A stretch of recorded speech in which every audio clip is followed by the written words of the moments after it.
ನಾವು ದೇವರೊಂದಿಗೆ ಪ್ರಾಮಾಣಿಕರಾಗಿರಬೇಕೆಂದು ಆತನು ಬಯಸ್ತಾನೆ. ಆತನು ಕಪಟತನವನ್ನು ಎಂದಿಗೂ ಸಹಿಸುವುದಿಲ್ಲ.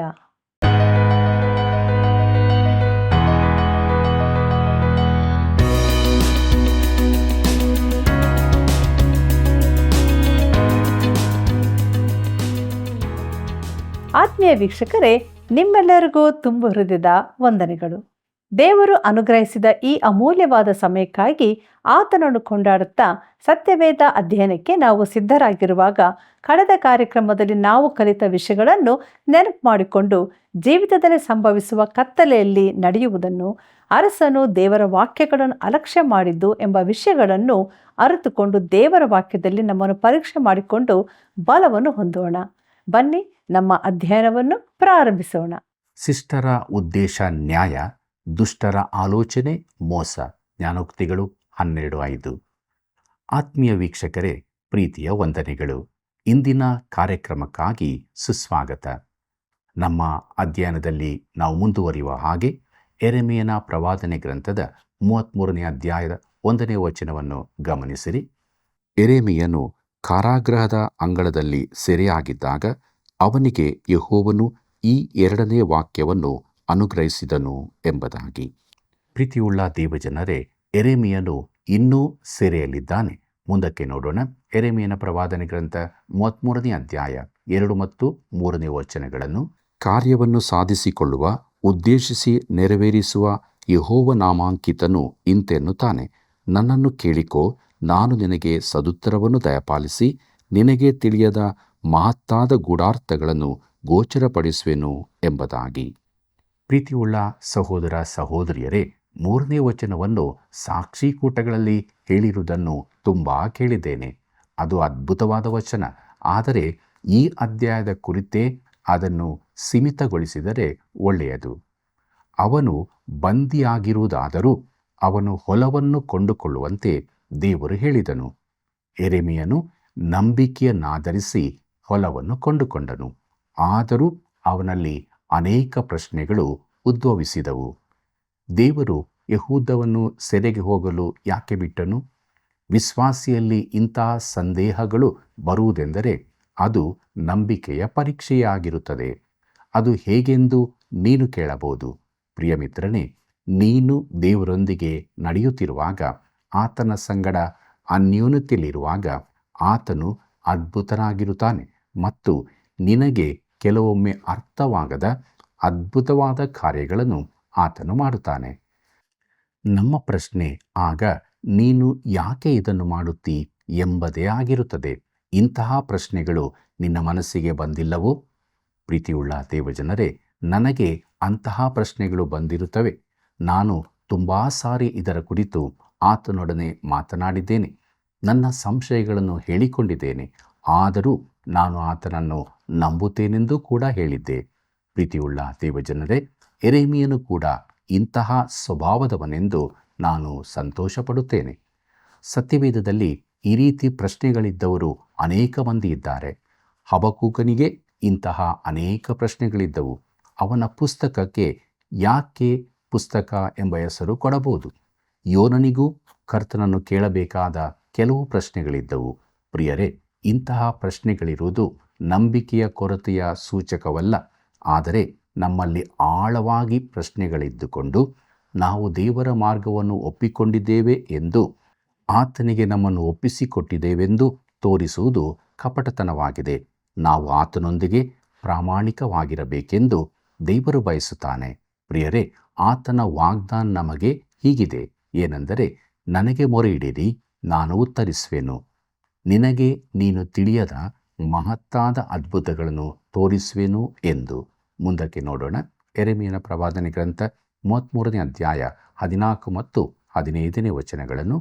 ಯೆಹೋವನು ಇಂತೆನ್ನುತ್ತಾನೆ, ಆಹಾ, ನಾನು ಇಸ್ರಾಯೇಲ್ ಯೆಹೂದ ವಂಶಗಳ ವಿಷಯವಾಗಿ ನುಡಿದಿರುವ ಶುಭವಾಕ್ಯವನ್ನು ನೆರವೇರಿಸುವ ದಿನಗಳು ಬರುವವು.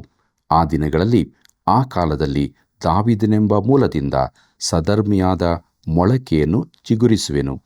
ಅವನು ದೇಶದಲ್ಲಿ ನೀತಿ ನ್ಯಾಯಗಳನ್ನು ನಿರ್ವಹಿಸುವನು ಎಂಬುದಾಗಿ. ಪ್ರೀತಿಯುಳ್ಳ ದೇವಜನರೇ, ಆ ದಿನಗಳಲ್ಲಿ ಅಂದರೆ ಬರಲಿರುವ ದಿವಸ, ಅಂದರೆ ಕರ್ತನ ದಿನ.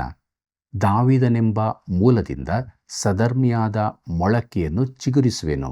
ಪ್ರಿಯರೇ, ಇಲ್ಲಿಯ ತನಕ ಸಧರ್ಮಿಯಾದ ಮೊಳಕೆ ಒಂದೇ ಇತ್ತು, ಅದು ಬೆತ್ಲೆಹೇಮಿನಲ್ಲಿ ಹುಟ್ಟಿದವನೇ.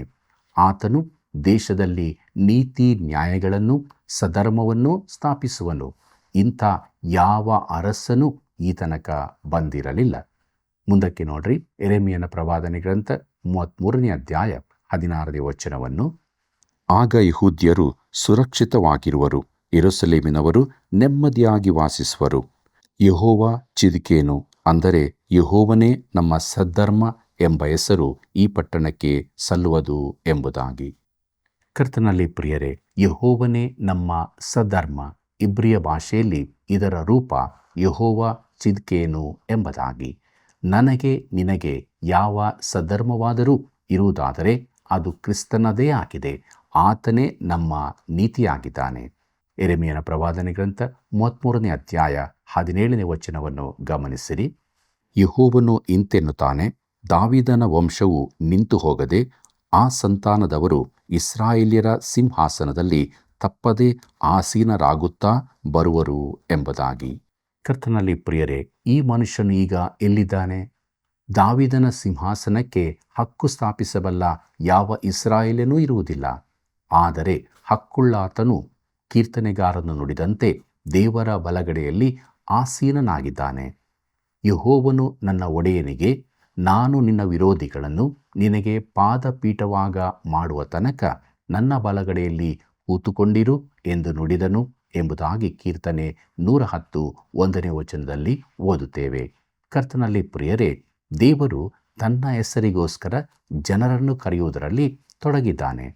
ಈ ವಿಶ್ವದ ಸಿಂಹಾಸನದ ಮೇಲೆ ತನ್ನ ಮಗನನ್ನು ಕುಳ್ಳಿರಿಸಲು ಸಿದ್ಧತೆ ಮಾಡುತ್ತಿದ್ದಾನೆ. ಮುಂದಕ್ಕೆ ನೋಡೋಣ. ಯೆರೆಮೀಯನ ಪ್ರವಾದನೆ ಗ್ರಂಥ 33ನೇ ಅಧ್ಯಾಯ 19ನೇ ವಚನದಿಂದ 22ನೇ ವಚನದವರೆಗೆ. ಮತ್ತು ಯೆಹೋವನು ಯೆರೆಮೀಯನಿಗೆ ಈ ಮಾತನ್ನು ದಯಪಾಲಿಸಿದನು. ಯೆಹೋವನು ಇಂತೆನ್ನುತ್ತಾನೆ, ನೀವು ಹಗಲಿರುಳೆಂಬ ನನ್ನ ನಿಬಂಧನೆಗಳನ್ನು ನಿಲ್ಲಿಸಿ ಹಗಲನ್ನು ಇರುಳನ್ನು ಅದರದರ ಸಮಯದಲ್ಲಿ ಉಂಟಾಗದಂತೆ ಮಾಡಬಹುದಾದರೆ, ಆಗ ನನ್ನ ದಾಸನಾದ ದಾವೀದನಿಗೂ ನನ್ನ ಸೇವಕನಾಗಿರುವ ಲೇವಿಯರಾದ ಯಾಜಕರಿಗೂ ನಾನು ಮಾಡಿದ ನಿಬಂಧನೆಯು ನಿಂತು ಹೋಗಿ ದಾವೀದನ ಸಿಂಹಾಸನಾಸೀನನಾಗಿ ಆಳತಕ್ಕ ಅವನ ಸಂತಾನದವನೊಬ್ಬನು ಉಳಿಯದೇ ಹೋದಾನು. ನಾನು ನನ್ನ ದಾಸನಾದ ದಾವೀದನ ಸಂತಾನವನ್ನು ಅಸಂಖ್ಯಾತವಾದ ನಕ್ಷತ್ರಗಣದಷ್ಟು ಹೆಚ್ಚಿಸುವೆನು. ನನ್ನ ಸೇವೆ ನಡೆಸುವ ಲೇವಿಯರ ಸಂಖ್ಯೆಯನ್ನು ಅಳೆಯಲಾಗದ ಸಮುದ್ರ ತೀರದ ಉಸುಬಿನಷ್ಟು ವೃದ್ಧಿಪಡಿಸುವೆನು ಎಂಬುದಾಗಿ. ಪ್ರೀತಿಯುಳ್ಳ ದೇವಜನರೇ, ಈ ಪ್ರವಾದನೆ ನುಡಿಯಲ್ಪಡುವಾಗ ಯೆಹೂದ ರಾಜ್ಯವನ್ನು ಚಿದ್ಕೀಯನು ಆಳುತ್ತಿದ್ದನು. ಅವನು ಎಲ್ಲರಿಗಿಂತಲೂ ಭ್ರಷ್ಟನಾಗಿದ್ದನು. ನೆಬೂಕದ್ನೆಚ್ಚರನು ಅವನ ಕಣ್ಣುಗಳನ್ನು ಕೀಳಿಸಿ ಸೆರೆಗೆ ಒಯ್ದುಕೊಂಡು ಹೋದನು. ಇದರಿಂದ ದಾವೀದನ ವಂಶವು ಅಂತ್ಯವಾಯಿತೆಂದು ನೀವು ಯೋಚಿಸಬಹುದು.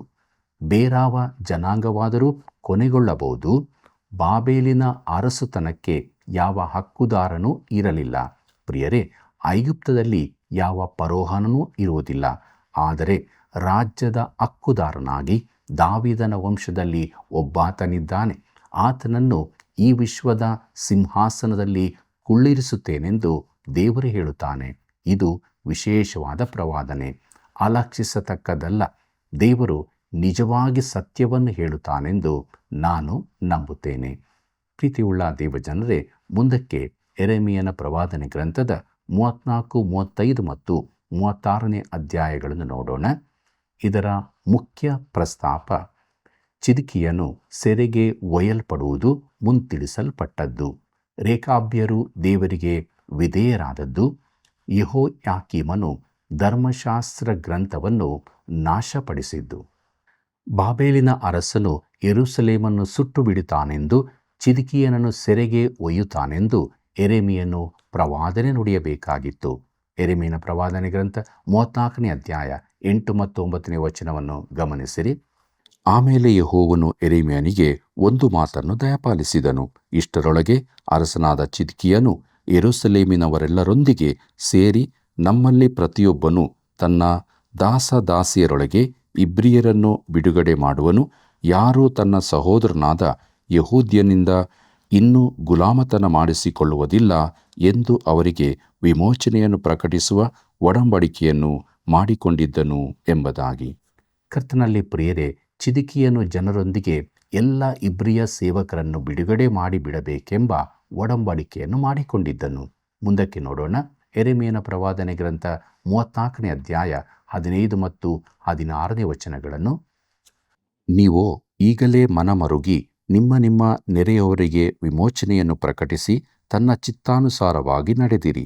ನನ್ನ ಹೆಸರಿನಿಂದ ಖ್ಯಾತಿಗೊಂಡಿರುವ ಆಲಯದಲ್ಲಿ ನನ್ನ ಮುಂದೆ ಒಡಂಬಡಿಕೆ ಮಾಡಿಕೊಂಡಿರಿ.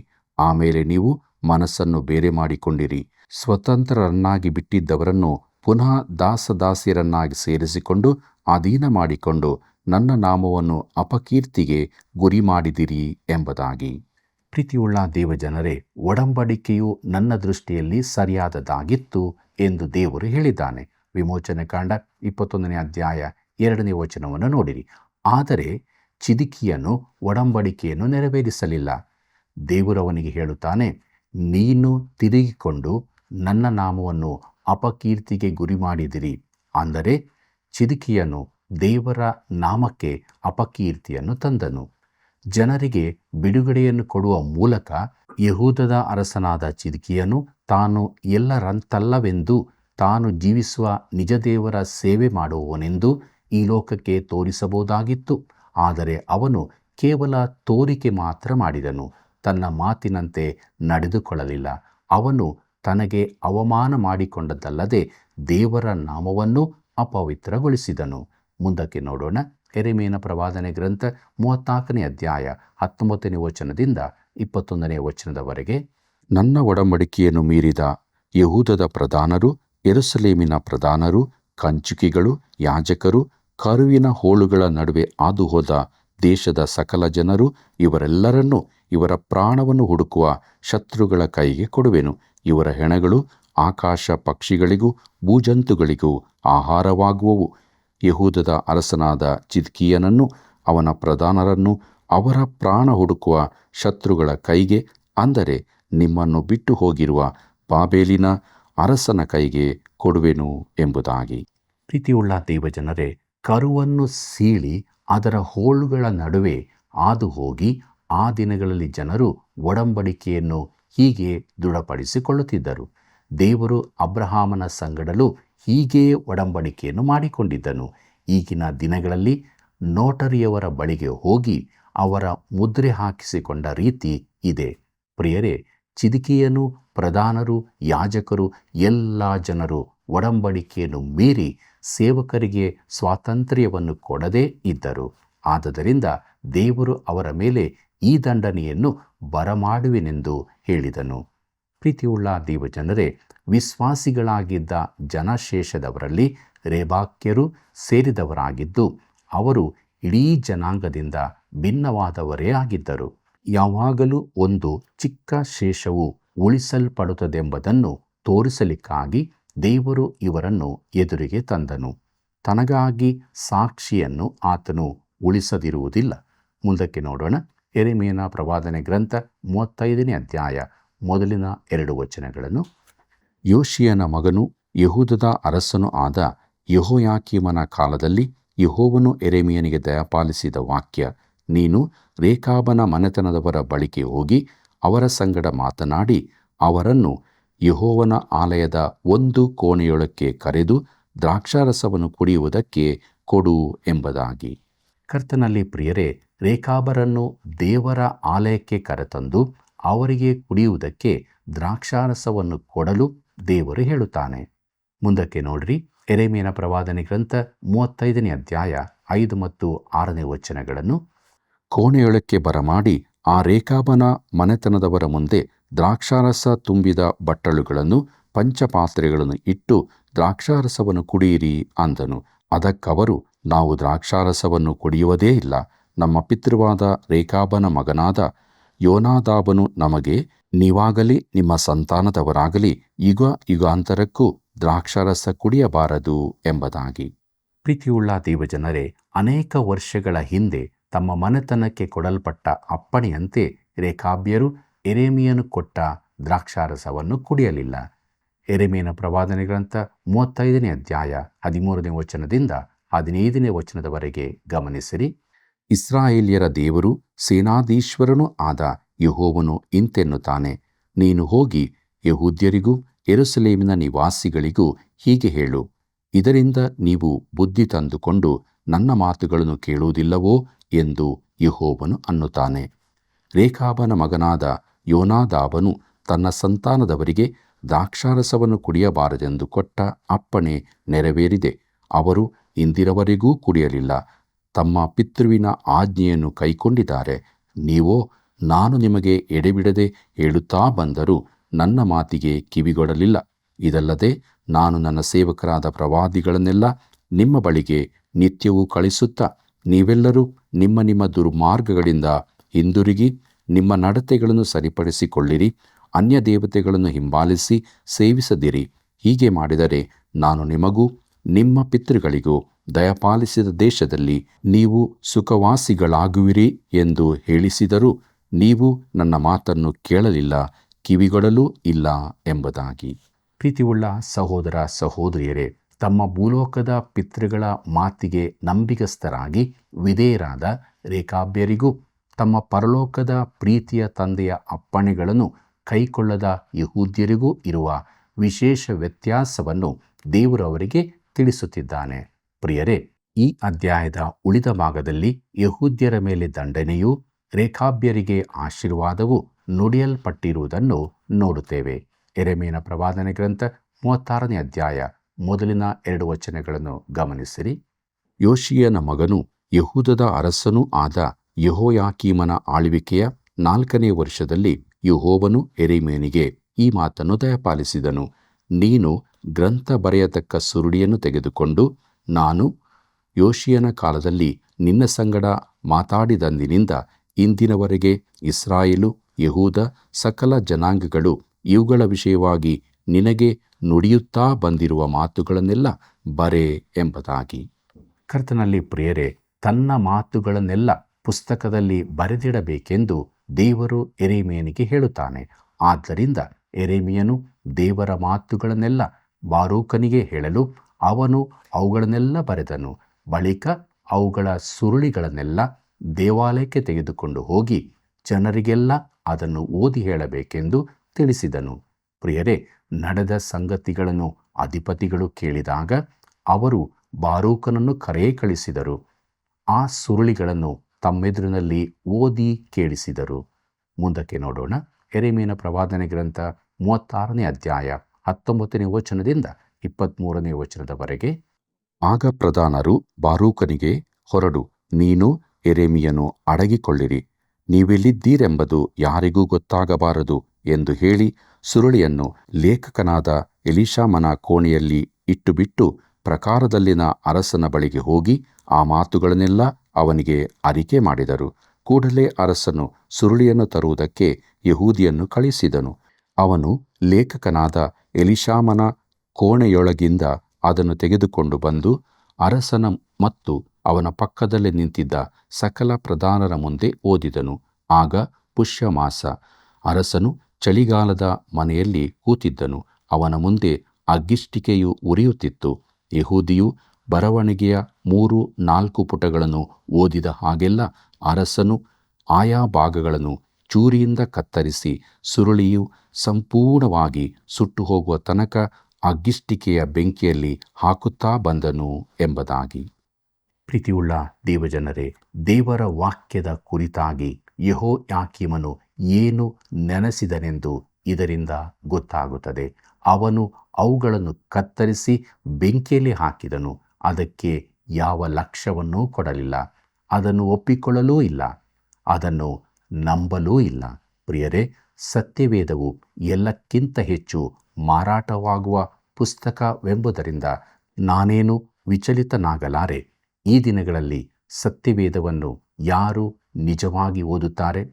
ಸತ್ಯವೇದವನ್ನು ಅಲಕ್ಷ್ಯ ಮಾಡುವುದು ಯೆಹೋಯಾಕೀಮನು ಮಾಡಿದಂತೆ ಬೆಂಕಿಗೆ ಸಮಾನವಾದದ್ದಾಗಿರುತ್ತದೆ. ಒಬ್ಬರು ನನಗೆ ಕಳಿಸಿದ ಚಿಕ್ಕ ಪದ್ಯದಲ್ಲಿ ನಮ್ಮ ದೇಶದ ಈಗಿನ ಸ್ಥಿತಿಯು ಹೇಳಲ್ಪಟ್ಟಿತ್ತು. ಅದೇನೆಂದರೆ, ಅಮ್ಮ, ನನಗೆ ಸೆಲ್ಫಿನಲ್ಲಿ ಹಳೆ ಧೂಳು ಹಿಡಿದ ವಸ್ತುವೊಂದು ಸಿಕ್ಕಿತು. ಓ, ಅದು ಸತ್ಯವೇದ ಮಗನೇ, ಜಾಗ್ರತೆ, ಅದು ದೇವರ ಪುಸ್ತಕ. ದೇವರ ಪುಸ್ತಕ? ಮಗನು ಕೇಳಿದ. ಹಾಗಾದರೆ ನಾವು ಅದನ್ನು ಕಳಕೊಳ್ಳುವ ಮುನ್ನ ಅದನ್ನು ದೇವರಿಗೆ ತಿರುಗಿ ಕಳಿಸುವುದೊಳ್ಳೆಯದು, ಯಾಕಂದರೆ ನಾವು ಅದನ್ನು ಎಂದಿಗೂ ಉಪಯೋಗಿಸುವುದಿಲ್ಲ. ಪ್ರೀತಿಯುಳ್ಳ ದೇವಜನರೇ, ಮುಂದಕ್ಕೆ ನೋಡೋಣ. ಯೆರೆಮೀಯನ ಪ್ರವಾದನೆ ಗ್ರಂಥ 36ನೇ ಅಧ್ಯಾಯ 24ನೇ ವಚನವನ್ನು. ಅರಸನಾಗಲಿ ಸುರುಳಿಯ ಮಾತುಗಳನ್ನೆಲ್ಲ ಕೇಳಿದ ಅವನ ಸೇವಕರಲ್ಲಿ ಯಾರೇ ಆಗಲಿ ಭಯಪಡಲಿಲ್ಲ, ಬಟ್ಟೆಗಳನ್ನು ಹರಿದುಕೊಳ್ಳಲಿಲ್ಲ ಎಂಬುದಾಗಿ. ಪ್ರೀತಿಯುಳ್ಳ ದೇವಜನರೇ, ತಾವು ಮಾಡಿದ ಕೃತ್ಯಕ್ಕಾಗಿ ಅವರಲ್ಲಿ ಭಯವಾಗಲಿ ದುಃಖವಾಗಲಿ ಉಂಟಾಗಲಿಲ್ಲ. ಯೆಹೋಯಾಕೀಮನು ತನ್ನ ಮಾತುಗಳನ್ನು ನಾಶ ಮಾಡಿದರಿಂದ ದೇವರು ಮಾತಾಡುವುದನ್ನು ನಿಲ್ಲಿಸಿದನೋ? ಖಂಡಿತ ಇಲ್ಲ ಪ್ರಿಯರೇ. ಮುಂದಕ್ಕೆ ನೋಡ್ರಿ, ಯೆರೆಮೀಯನ ಪ್ರವಾದನೆ ಗ್ರಂಥ 36ನೇ ಅಧ್ಯಾಯ 28ನೇ ವಚನವನ್ನು. ನೀನು ಇನ್ನೊಂದು ಸುರುಳಿಯನ್ನು ತೆಗೆದುಕೊಂಡು ಯೆಹೂದದ ಅರಸನಾದ ಯೆಹೋಯಾಕೀಮನು ಸುಟ್ಟ ಮೊದಲನೆಯ ಸುರುಳಿಯಲ್ಲಿದ್ದ ಪೂರ್ವದ ಆ ಮಾತುಗಳನ್ನೆಲ್ಲ ಪುನಃ ಬರೆಯಿಸು ಎಂಬುದಾಗಿ.